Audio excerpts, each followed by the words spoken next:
Bapak Ibu sekalian, seperti yang disampaikan Pak Anas tadi, gitu ya. 2014-2019 saya juga pernah diamanahi oleh Partai Keadilan Sejahtera untuk menjadi anggota dewan itu. Kebetulan saya juga pernah di Komisi 2. Nah, Komisi 2 itu ya berkaitan dengan ini, Mas, dengan UMKM dan ekonomi gitu. Nah, karena 5 tahun ya banyak perkembangan ya, proses-proses pengurusan perizinan dan sebagainya gitu. Ya, jadi memang kalau UMKM itu kan sebenarnya penopang ekonomi Indonesia itu sebenarnya di UMKM gitu, bukan perusahaan-perusahaan besar, bukan pabrik gitu. UMKM-nya semakin bergeliat, semakin aktif, semakin produktif, maka ekonomi Indonesia itu akan makin kuat gitu.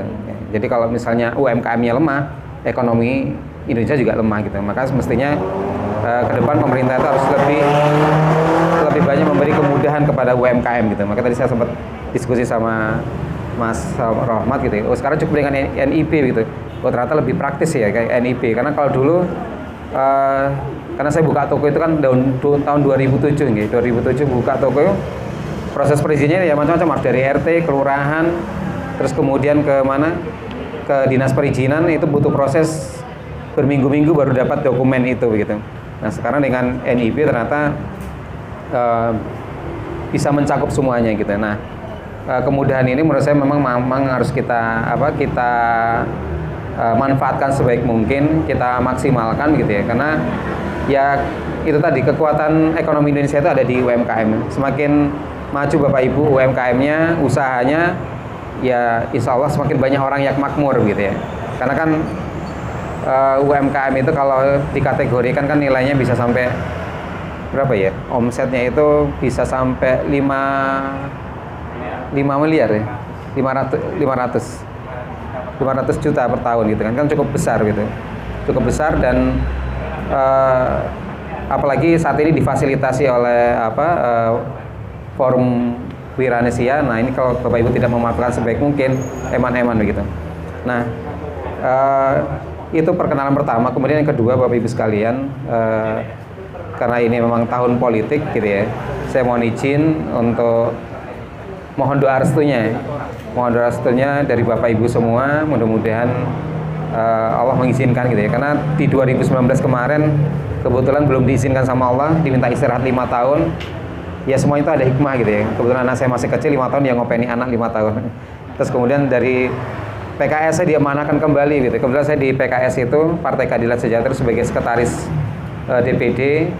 Nah, kalau pengurus DPD itu kan wajib untuk maju lagi. Kemudian sama DPD, sama DPP diamanahkan kembali untuk maju di calon anggota Dewan DPRD Kota Madiun Dapil 3. Dapil 3 itu Banjarrejo, Josenan, Kuncen, Demangan, Manisrejo 5. Jadi kalau Bapak Ibu ada saudaranya mau merekomendasikan milih saya, boleh gitu, insyaallah gitu. Ya, saya bawa stiker, nanti saya bagikan kepada Bapak Ibu semua. Karena kalau tadi Pak Anas, apa enak ya jadi anggota dewan gitu ya, enak nggak enak Bu, itu kembali ke pribadi masing-masing gitu. Kalau misalnya mindsetnya, pola pikirnya jadi anggota dewan hanya untuk mendapatkan duit, dihitung-hitung enak jadi wira swasta Bu. Wira swasta itu bebannya tidak begitu besar. Kalau menjadi anggota dewan, bebannya ya memang gajinya besar, tapi ngopeni masyarakat cukup besar, kemudian tuntutan masyarakat juga besar gitu. Nah, taunya masyarakat kan dewan itu bisa segalanya gitu.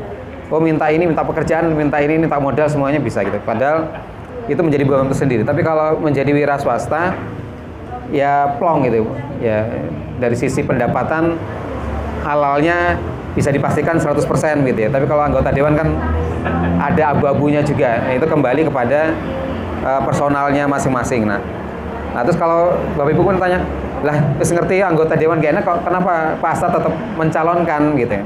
Nah, yang membuat beda di PKS Bapak Ibu sekalian, kalau di PKS itu menjadi calon anggota dewan itu bukan menawarkan diri gitu. Bukan berarti kemudian Bapak Ibu nanti mau menawarkan diri, tidak boleh, boleh begitu.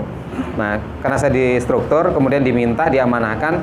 Karena itu tadi, kalau misalnya semakin banyak orang yang berperan di pemerintahan, di negara kita, kemudian memang pola pikirnya untuk membantu